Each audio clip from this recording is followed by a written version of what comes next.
Bonjour à tous et bienvenue dans Tout est possible, un podcast de Massi Domingo pour vivre selon la parole de Dieu au quotidien.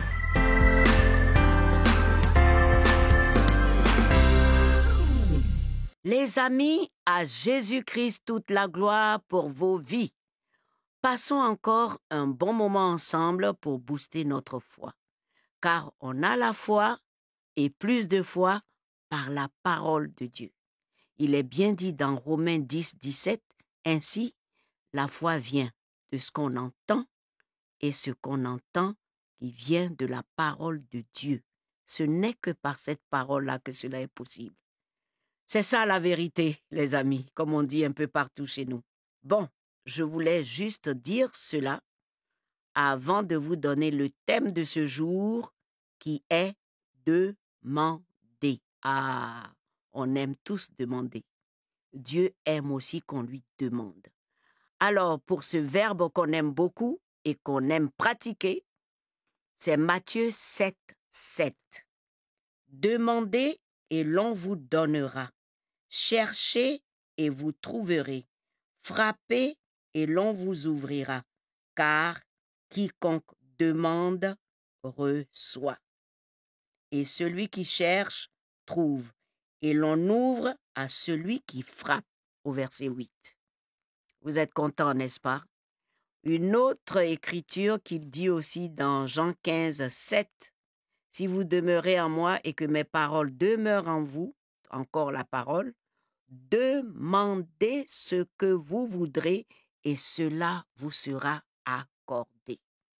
Donc, si on veut bien réfléchir, c'est demander, ne jamais hésiter pour demander, parce que en tant que père ou mère ou tante ou grand frère, qui que vous soyez, quand un petit enfant vient vers vous pour vous demander quelque chose, surtout si c'est du pain, vous lui donnez du pain. Si c'est quelque chose qui est à votre portée et qui ne va pas lui faire du mal, vous lui donnez. Et vous êtes content de donner. Moi, je crois et je pense certainement que notre Père céleste aime qu'on lui demande.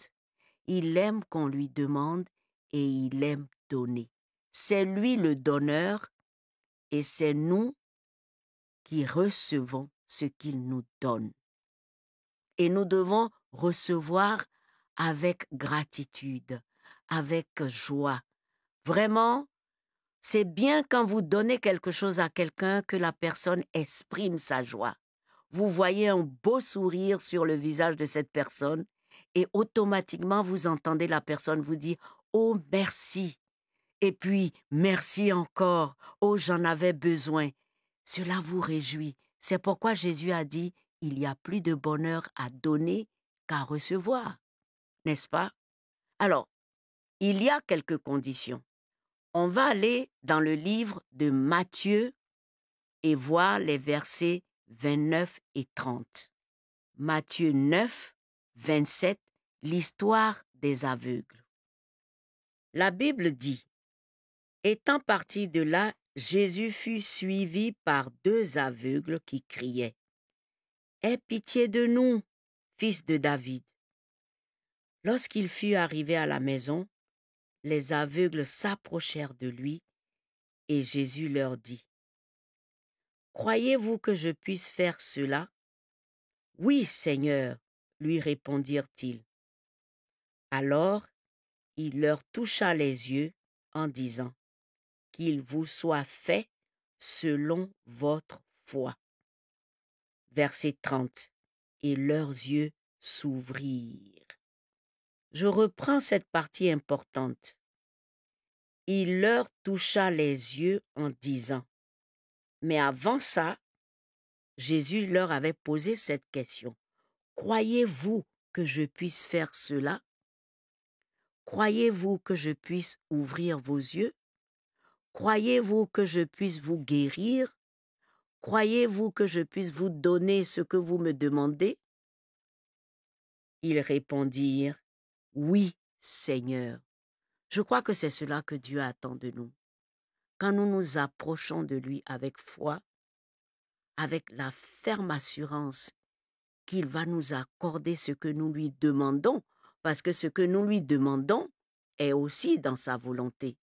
Si vous allez demander du travail, la bonne santé, à manger, quelque chose qui est de votre droit divin, le Seigneur attend que vous soyez ferme dans votre conviction qu'il va le faire. Alors il a posé la question à ces aveugles-là. Croyez-vous? Voici la clé. Croyez-vous que je puisse le faire? Ils ont dit oui. Et leur oui a donné le résultat. Le oui, l'amen, c'est notre manière de dire « Oh Seigneur, plus que cela, je crois et je crois et je veux et je crois. » Et Dieu a fait le miracle. Ils ont vu le résultat. C'est très important. Et il a ajouté qu'il vous soit fait selon votre foi. Donc, vous croyez, vous recevez. Paul a dit quelque part, « Parce que j'ai cru, j'ai parlé. » La Bible dit, c'est de l'abondance du cœur que la bouche parle. Si votre cœur est rempli de foi, votre cœur est rempli de cet amour pour Jésus, vous allez aller vers lui sans hésitation. Vous allez être connecté à lui, vous allez vous rappeler ce qu'il a déjà fait dans la Bible. Il y a tellement eu de miracles de la part de Jésus. Il y en a tellement eu. Donc, fortifié par ces choses, vous pouvez vous approcher de lui. Comme il a dit, venez au trône de la grâce. Sans conscience souillée.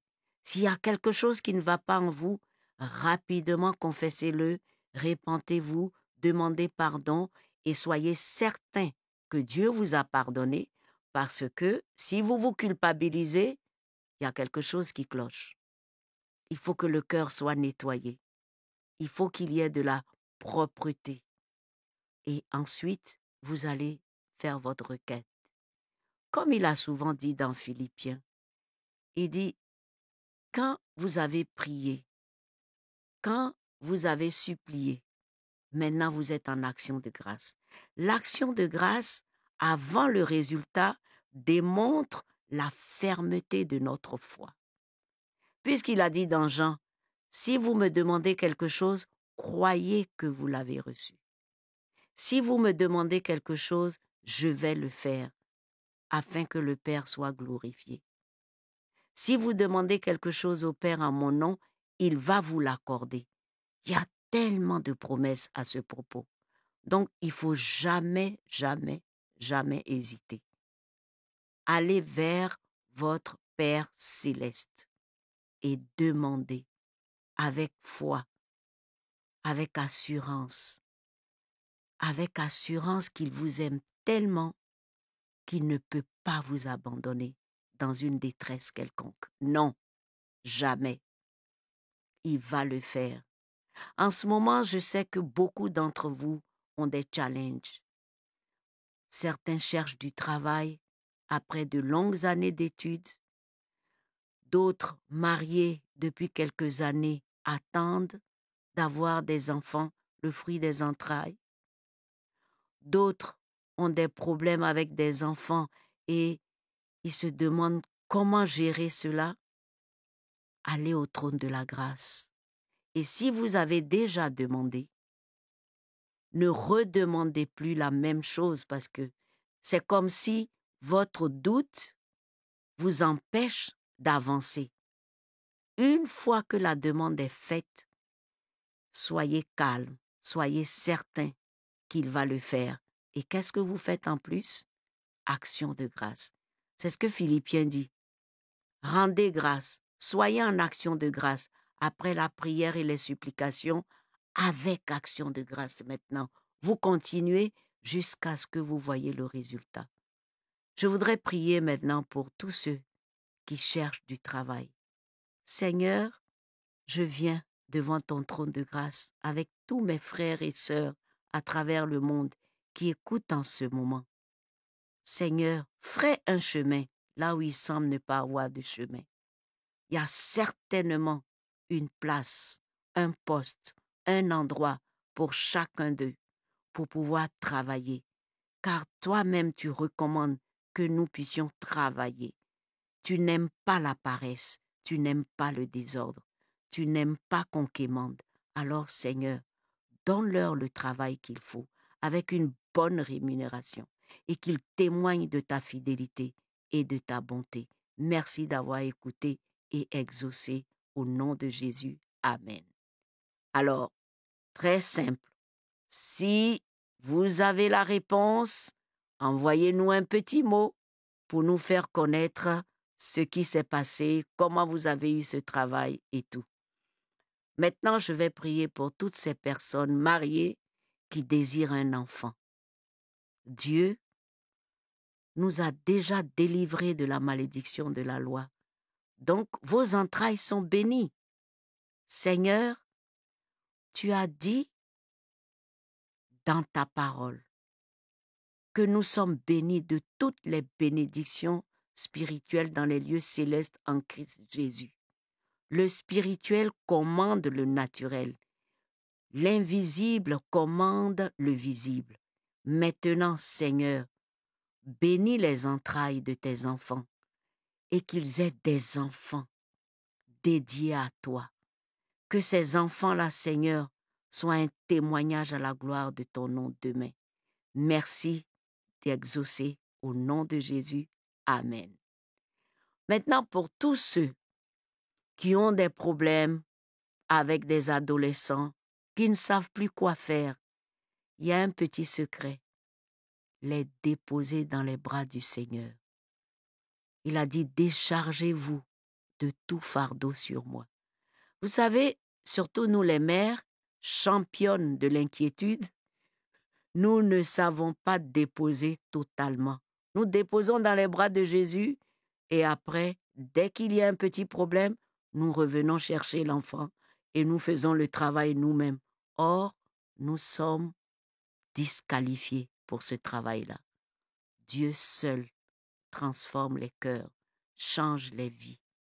Alors, tout simplement, Seigneur, tu m'as donné cet enfant, mais il t'appartient à toi. C'est ton enfant que tu m'as confié. Avec tout ce qui se passe, Seigneur, je n'ai pas la force, je n'ai pas le pouvoir, je ne sais pas quoi faire, je ne peux compter que sur toi. Je le dépose totalement dans tes mains. Je dépose cet enfant dans tes mains et je compte sur ta grâce. Je compte sur ta grâce pour le transformer, pour que demain il puisse témoigner et être une bénédiction pour sa génération. Et vous allez continuer à faire cette prière de déposer. Ça, vous pouvez continuer à dire, Seigneur, l'inquiétude revient, je refuse de m'inquiéter, je redépose cet enfant dans tes mains. Ça, vous pouvez continuer à le faire parce que c'est ainsi que vous allez vous fortifier vous-même dans le Seigneur. Et puis, méditez les Écritures. Lisez ce qu'il a déjà fait dans la vie des uns et des autres. C'est lui qui donne la vie aux morts. Et tout ce qui est mort revient à la vie. Parce que la vie ne se trouve qu'en Jésus-Christ. Et cette vie, il voudrait qu'on l'ait en abondance. Nous puissions la vivre dans l'abondance. Que cela soit votre partage aujourd'hui. Au nom de Jésus, Amen et Alléluia. À très bientôt. Chers amis, ne manquez pas le prochain podcast Tout est possible par Massi Domingo. Et surtout, vous avez accès chaque semaine au contenu de l'émission Le Club 700. Retrouvez-nous via le site du Club 700, sur nos pages YouTube et Facebook. Soyez bénis.